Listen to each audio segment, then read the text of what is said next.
Hi, this is something for the entrepreneurs that are floating around the world and that are doing business in different places in the world.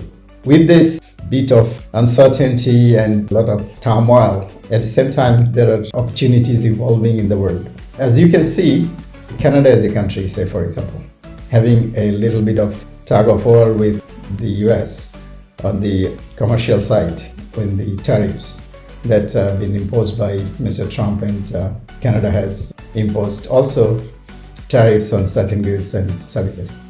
Now, look at the country of Canada. This is the second largest country in the world, second biggest country in the world. And it has got oil, gas, natural resources of any kind, gold, platinum, whatnot.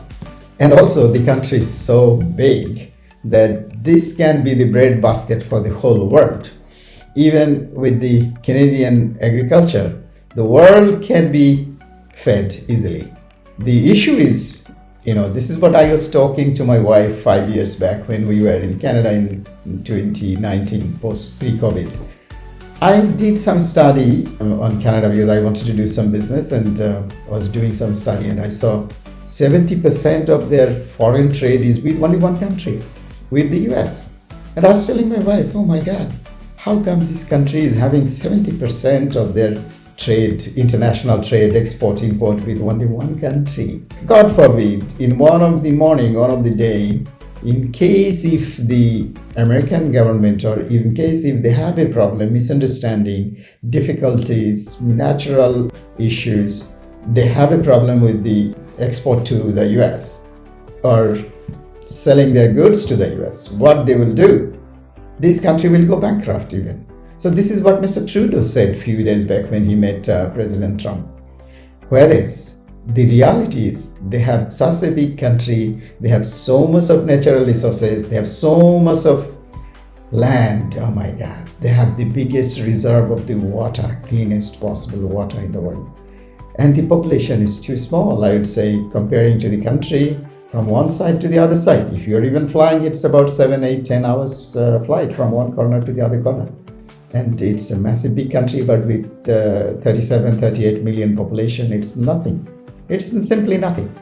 And the government is so miser, I would say. The government is so lazy, I would say. They don't take enough action.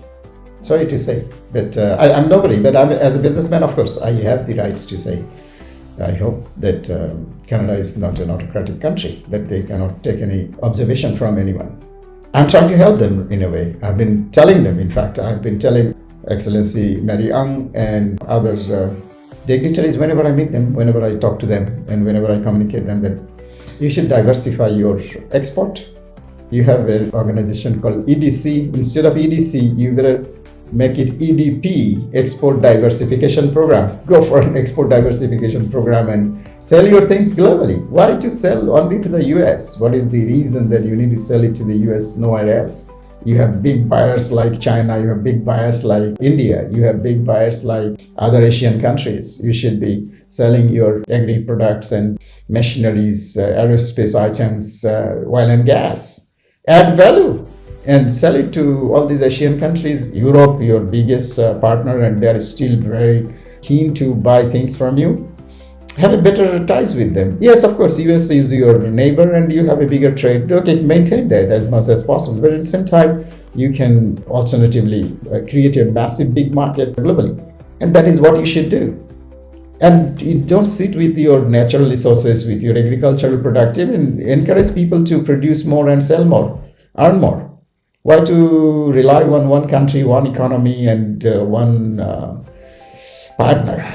Go into different partners. So I think to the Canadians, this is my message, that I think go for an EDP, Export Diversification Program, and activate all your missions, offices all around the world. Even have a task force probably and let them go around the world and showcase what you have to produce, what you have to sell to them, or where do you want the investment also? You should go and invite the investors. How Dubai is attracting so much of investment Last February, even last month, the investment was around 30 billion US dollar investment they attracted only in the real estate sector. Just imagine, look at the other sectors. So when the Canadians are suffering, when they are sending a lot of immigrants back and chasing out a lot of students that have studied in the Canadian universities, they used to give easy access to their immigration system, give them PR, citizenship, and now they don't want to give it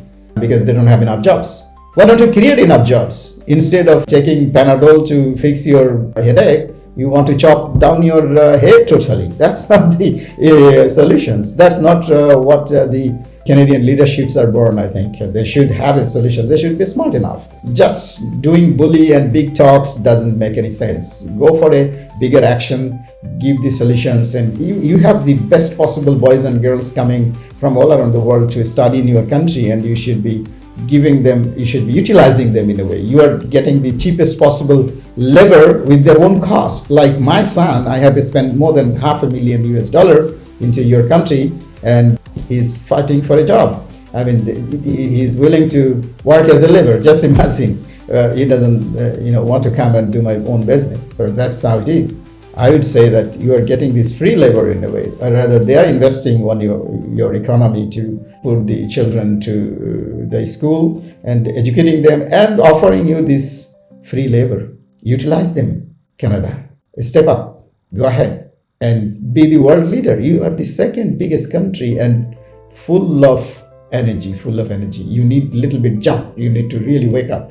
I can see a lot of unification. Your nation is now on. You're really now in one mind, one body, and everybody has united together. And this is the time for you to look for global market. It's all about business. Mr. Trump is not against you on particular things, I guess, but he's meaning business. So I think this is a good news in a way that you are shaken. You are now waking up and need to take a journey.